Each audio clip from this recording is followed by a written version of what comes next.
Teman-temanku sekalian, Sastra Indonesia Fakultas Ilmu Budaya Universitas Pajajaran mempersembahkan sebuah alihwahana sebagai bagian dari mata kuliah sastra bandingan. Alihwahana ini berasal dari cerpen Panggilan Rasul karya Hamzah Rangkuti. Narator diperankan oleh Ahdi Ainur Rofi. Ibu diperankan oleh Feby Komaladewi. Ayah diperankan oleh Ahsan Tudoni. Bibi diperankan oleh Afifah Hasna. Dokter diperankan oleh Iqbal Maulana. Selamat mendengarkan. Jarum bius menusuk kulit yang akan dipotong, membuat anak sunatan itu menggigit bibir bawahnya, menahan sakit perih. Sementara dagunya diangkat ke atas oleh bibinya, supaya tidak melihat dokter spesialis menukar-nukar alat bedah. Sementara para kerabat, sanak saudara, juga para tetangga berkumpul mengerumuni rumah hajat dari berbagai penjuru. Sementara kedua orang tuanya tidak tampak. Mereka justru terbenam di kamar sebelah. Suami istri itu dibalut kecemasan yang dalam. Keduanya sama-sama berdoa, memohon berita baik datang dari kamar depan.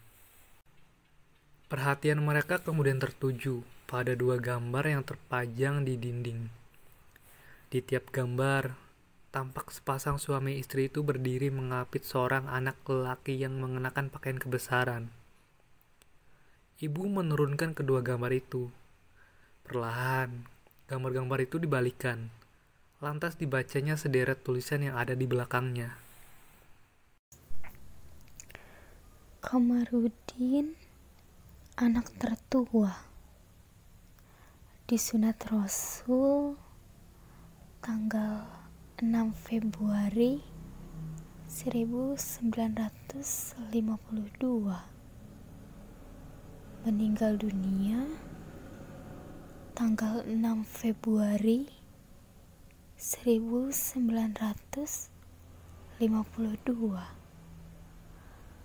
Lalu Saifuddin, anak kedua, disunat Rasul tanggal 10 November 1957.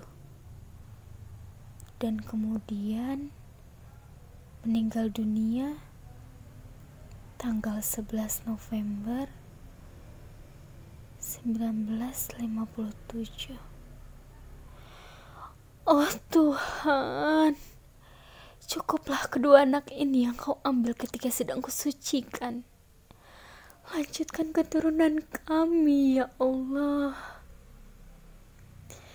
Jika putraku yang inilah Sudin kau selamatkan, ya Tuhan, kami akan serahkan 2/3 dari sawah-sawah itu buat mereka. Kau setuju nazarku, bukan?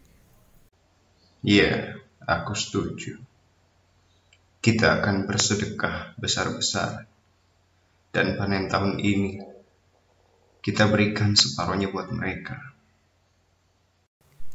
Benar, dokter ini seorang spesialis yang ahli. Belum pernah dia menyayat anak sampai mati. Aku masih saja khawatir. Ramalan dukun-dukun itu terus saja mengganggu pikiranku. Benarkah semua keturunan kita akan musnah di ujung pisau sunat? Tidak. Kita berserah saja kepadanya. Doakanlah Lasudin. Bukankah hal itu harus dilalui setiap pengikut Islam yang sejati? Tiba-tiba seseorang datang ke ruangan itu, membawa kabar sunatan telah dimulai. Ia menjelaskan keadaan anak sunatan itu sedemikian rupa, membuat ibu seperti tersungkur. Dokter sedang memotongnya. Doakanlah ia. Perempuan itu mengamati lagi kedua gambar itu. Satu daripadanya diangkat hampir menyentuh ujung hidungnya. Aku masih ingat betul berapa banyak darah mending si kamar keluar. Darah itu seperti tidak mau berhenti mengucur. Apalah Sudin akan seperti itu juga? Tidak, mudah-mudahan tidak. Lasudin anak yang penurut, tidak seperti abang-abangnya almarhum Kamarudin. Dia tidak mengindahkan kata-kataku. Kusuruh untuk tidak berlarian sehari sebelum sunat, tapi ia tetap bandel berlari-larian. Akibatnya darahnya turun, dan dukun pun tak mampu mengatasinya. Kalau begitu mengapa Saifuddin meninggal dunia pada hari kedua setelah dia disunat? Darah tak banyak keluar dari lukanya. Saifuddin kan penurut, pendiam. Rupanya aku mulai percaya desas-desus itu tentang dukun yang mengilmu luka di kemaluan anak-anak kita. Aku mulai yakin bahwa itu karena kesombonganmu, kekikiranmu, keangkuhanmu, dan tak mau tahu dengan mereka. Aku yakin mereka menaruh racun di pisau-pisau dukun itu. Kalau benar begitu, apalagi yang sekarang mereka sakitkan hati?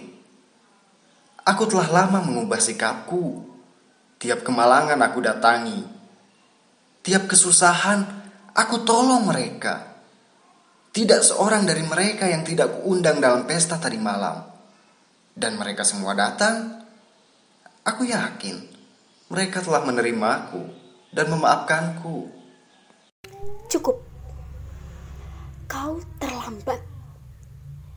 Mengapa baru dalam bulan-bulan terakhir ini kau lakukan semua itu?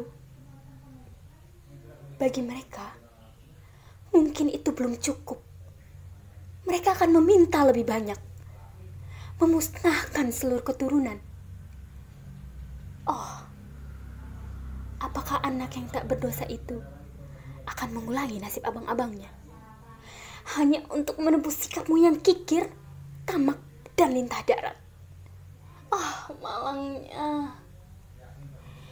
Kejam sekali dendam-dendam itu.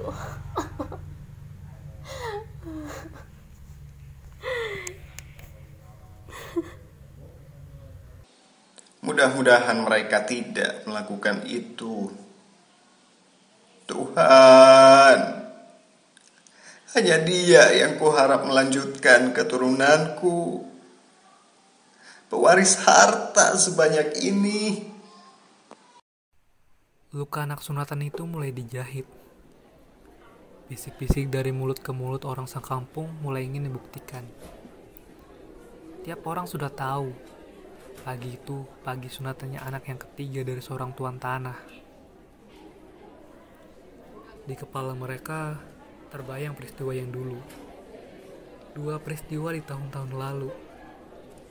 Tiap orang masih ingat akan kegemparan yang ditimbulkan ketika anak yang kedua menemui ajalnya juga.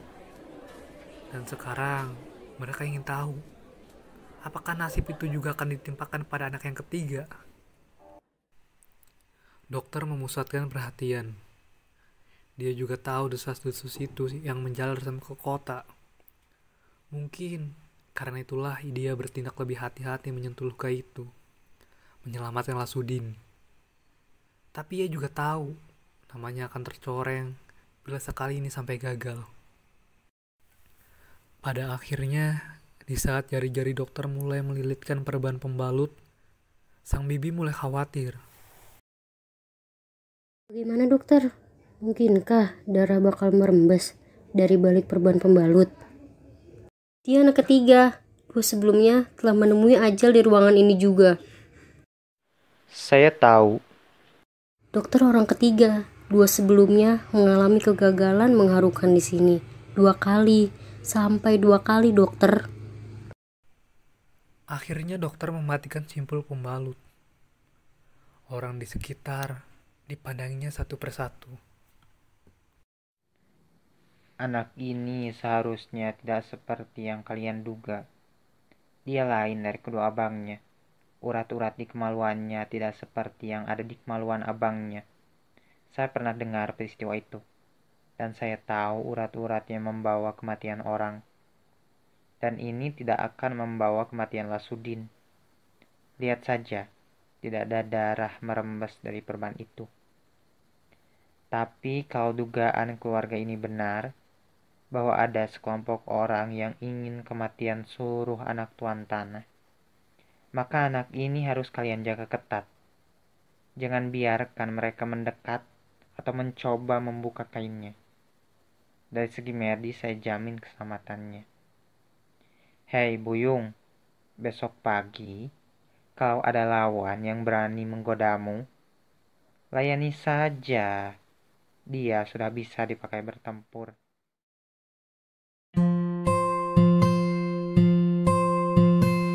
Demikianlah alih wahana dari cerita pendek Hamzad Rangkuti berjudul Panggilan Rasul.